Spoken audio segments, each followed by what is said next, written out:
with Terrance Knighton. Terrance, I just, I'm not a guy who knows much about a 3-3-5 defense, and can I imagine a lot of our listeners aren't either. So can you tell me a little bit about your background with that defense, and then I'm going to ask you some questions about how it functions. Well, with the 3-3-5, the way Tony runs it is a little different than most traditional 3-3-5s, where you have some coaches who run it where they have big, stout guys with the traditional 3-4 body types.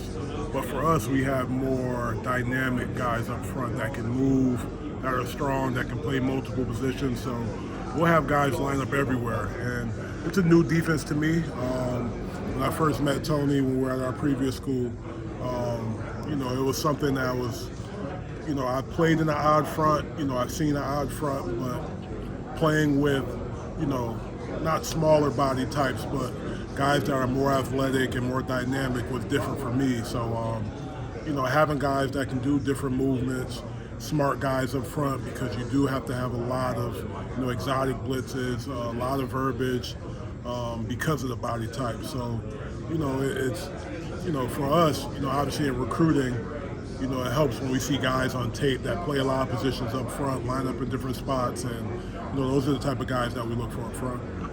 So in a three-man, well, let me just ask, with a 3-3-5, you're not always going to be in a three-man front.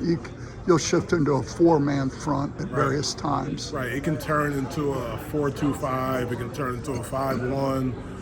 There's a lot of different things you can do. So that's why I was just, putting a big emphasis on versatility with the guys up front, because you got to have linebackers that can rush. You got to have DMs that can drop. So it's a lot of different body types. But, you always want the big, strong guys in the middle. But we definitely look for dancing bears in the middle. You do have a big, strong guy in the middle, I think, in Daryl Jackson. What are your thoughts on him? I mean, he's a house, man. And he's big, he's athletic, has great feet, has strong hands, and he's a very smart football player. And I think that's something, that's an underrated trait for him, is people doesn't realize, people don't realize how smart he is, his football IQ. And he lives in the film room, he lives in the coach's office, and it's just something, he's a football guy, and it's hard to find those type of guys nowadays that, with NIL and all those things, our guys are strictly football guys, and it's great that our leader in our room is a football guy. He leads by example, and, I haven't seen anyone like him. And, I coached, two really good defensive tackles this past year that are in the NFL draft, but, I think Daryl Jackson is probably, to me, I don't think there's a better D tackle in the country. I want to ask you about that. He's transferred in from Miami, and I think he was at Maryland before that. Yes, sir. And this past year, he kind of got off to I thought a slow start. I don't know why, but towards the end of the year, you were starting to see what his capability was. Right. To me, right. When you look back at his film, did you see anything like that? I think when me and him sit down and watch tape, we just try to break the game down and keep it simple. Last year they had a dominant defensive line, and going into the season was projected, one of the best defensive lines to ever play in college football, if you ask me. And I think that put a lot of pressure on those guys to go out and make every play. And Darrell is a guy, like I say, he's a football guy. He puts a lot of pressure on himself, as an athlete. So, excuse me, I think the game has slowed down for him now. And when we watch tape, I just keep it as simple as possible. And I always talk to him about, what made me a good football player was making the plays before they even happen. So not only is he going out there playing off of ability this year, he's going to be going out there and not a lot of wasted movement, understand, what the offense is trying to do to him, and be able to, defeat blocks and make plays that way. He's a guy that, because of his athleticism, you could actually put on the edge at times, couldn't you? Yeah, and he's always saying it to me, like, hey, coach, put me at the DN, put me at the wide 9 technique. And like I said, this year will definitely utilize his versatility, and at the end of the day, it'll help his draft stock. It'll help his draft profile, and and I always told him before the year, before he made the decision to come back, I said this defense is going to help you do that. So when the NFL scouts and the GMs are asking about you and they're watching the tape, they're going to say this is a guy that you can put anywhere on the defense, and ultimately those are the guys that they're looking for. Let me take the Williams kid. I don't know a lot about him. You had him at Nebraska. Yes, sir. And what can you tell me about him as a person and as a football player? James he's just a great kid, and he has a really big heart. He has a passion for the game, and he has a unique trait of not wanting to let people down. And he goes about his business that way. Last year he played at about 242. He's weighed in, I think, today at 266. So he's changed his body. He's got stronger and faster and more explosive.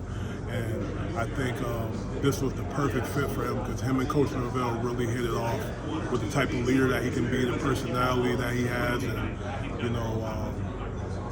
I'm very happy for him because he's in an environment where he can thrive around positivity. And like I said, him and Coach Norvell get along very well, and Coach Norvell's a great leader, and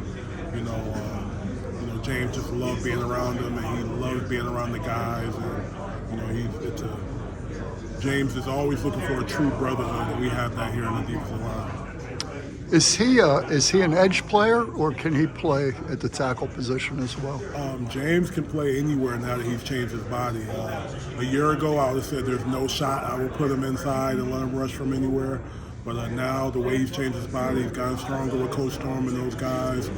He takes his nutrition and stuff very serious with Miss Jaden, and he's taken a big transformation. So he's a guy, like I said, with his versatility, he can line up outside. He can line up over the guard and rush on third down and do those type of things. So, it's good with the versatility I have in the room because it'll be a lot of fun lining those guys up anywhere. Talk to me about some of the other guys that you get to coach. Well, I think, starting off with the leadership in the room, you have a guy, Daniel Lyons, who's played a lot of ball here, been around a lot of great defensive linemen that play here, the Versus and the Fisk, and, KJ Sampson, who's an older guy, and then we also have transfers coming in, Tay Diggs and Jenkins and McCray, who are older guys. So we have a really, really mature room and a lot of smart football players, but like I said, the versatility was the key. And we also have a lot of young guys who came in right away and just want to learn and are just busting their butt.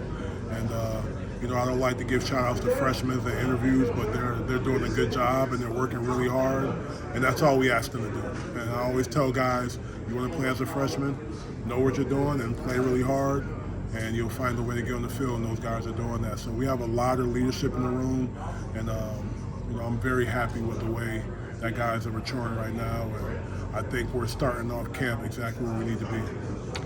Yeah, one of those freshmen I hear is a pretty good chef too. Wind? Yeah, Juju is a really good chef, and he always, one time in spring ball he was always saying, Coach, I need to cook for you guys, I need to cook, and one day, he brought in the steak and cut it up and gave me a piece of the steak, and I said, okay, yeah, you can cook. So, I'm pretty sure, one of these days during camp, I have the guys over, we'll have a barbecue, and, we'll hang out, and I'll let him get on the grill, and, I'll kick back and, enjoy it. But, we got a few guys in the room that they think they can throw down, but Juju, I would put my name on that. I would stamp that one. And the interviews we've done with him, he seems a very bright guy. Yeah, and like I said, for him in high school, he played off all natural ability.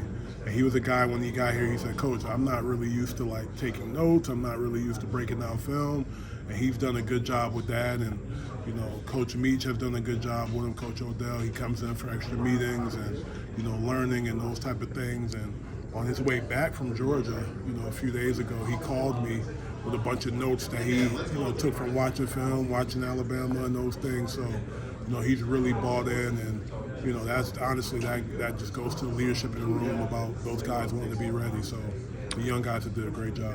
One last question is Odell, getting to be around Odell. What's that been like for you?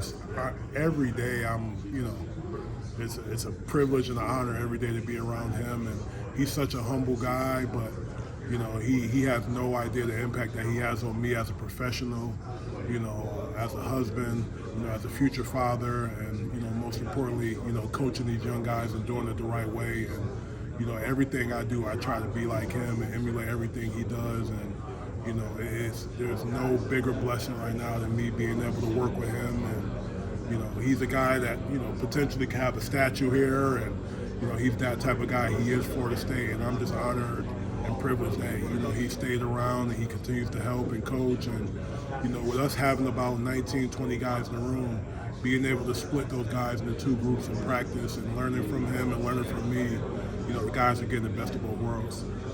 I was going to ask you, I've known him since he was 18 as a high school recruit.